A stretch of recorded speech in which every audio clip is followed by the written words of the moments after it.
All right, good Sunday night, folks. It is November the 28th, 2021.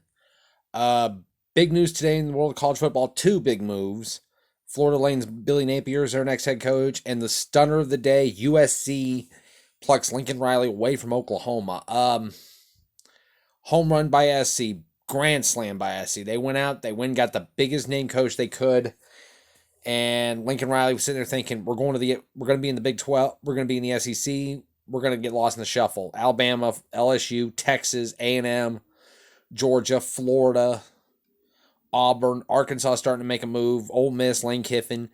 If you're at Oklahoma, you're now about the sixth best job in the SEC.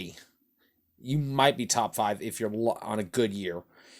Name, image, likeness was a lot of it though too, and he's thinking, do I want to spend the rest of the time in Oklahoma, be a legend like Bob Stoops or Barry Switzer or Bud Wilkinson, or have to chase Nick Saban and Kirby Smart for the rest of my life? LSU is now also behind the eight ball on this move because now they're really in desperate need. Billy Napier going to Florida pretty much eliminates that. LSU's really going to have to struggle to find a coach now. More on Lincoln and SC. I think name, image, likeness was one of the big reasons why. Warm weather, Southern California, elite quarterbacks, elite offensive line, elite wide receivers, skill positions. He gets a big name defensive coordinator, Alex Granich. You can get him come with them from Oklahoma. Alex Granich, the former Washington State defensive coordinator, and Mike Leach. They know the West Coast. I think it'll take about midway through year one, maybe the first month of 2022. SC's going to be rolling. I think they'll win the Pac-12 South easily next year. I don't think UCLA is anywhere close to SC. Utah is good, but there's Oregon and maybe Stanford will be at the top of that.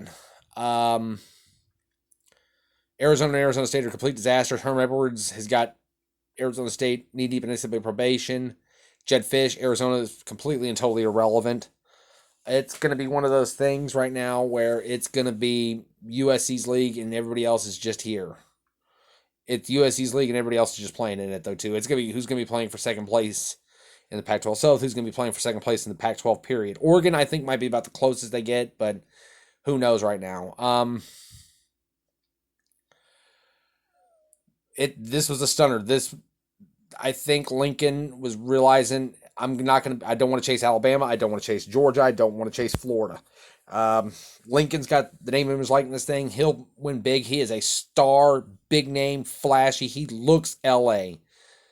Suit and tie. He looks like he could be a leading TV man or movie star or something like that. He'll fit perfectly. I think SC in about 2 years will be a dark horse national title. In year three, I wouldn't be surprised if they won the national championship in 3 years. All right, Billy Napier to Florida.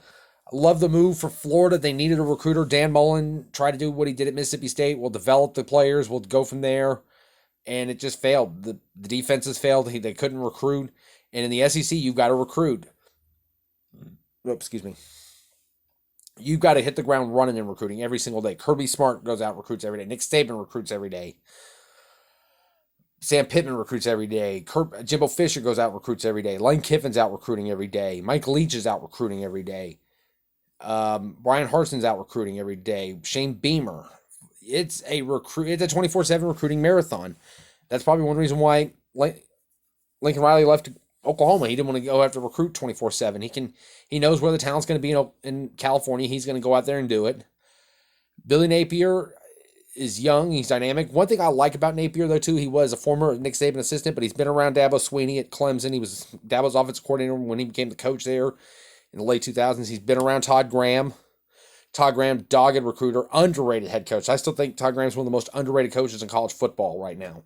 Still is. If he can get Hawaii to a level like he did at Tulsa, he'll get one more shot at a Power 5 school. He really got the short end of the stick, I think, at Arizona State. He lost so many coordinators and assistants, he couldn't keep it going fast enough. That was just bad luck on his part.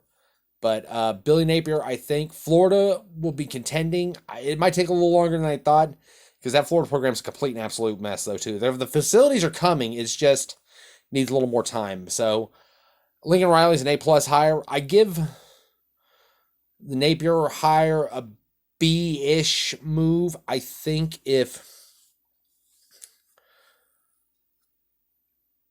if he gets a good staff around him and they really contend, if they build it right, he might be there. It might take 2 or 3 years to really get Florida going. I think Lincoln Riley, it'll take a year. It'll take about half a season, 2/3 of a year next year for him to get it going. That offense will be explosive right away. They'll be lighting scoreboards up if in the Pac-12. I would not be surprised if they just ran through the Pac-12 either next year, either this coming year, 2022, or next year, 2023. I see them as a playoff team by 2023 easily. They'll win the Pac-12. They might win the Pac-12 South next year. They'll probably win the Pac-12 next year. It's going to be on like Donkey Kong. SC, I figure, once give Lincoln 6-8 years, recruit, win a couple of national championships, he'll be off to the NFL because this SC is the closest thing to an NFL job right now. And I think that's it.